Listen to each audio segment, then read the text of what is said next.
According to China EV Post, Tesla's Shanghai factory has hit a major milestone, with its 3 millionth vehicle rolling off the assembly line today. The factory took 32 months to produce its first million vehicles, but just 13 months to go from 2 million to 3 million.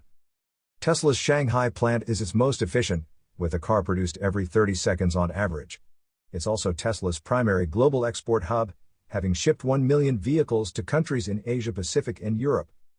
In Q3 of this year, Tesla sold a record 249,135 China-made vehicles, contributing over 53% of its global deliveries. Tesla also recently reached a milestone of exporting 1 million vehicles from China.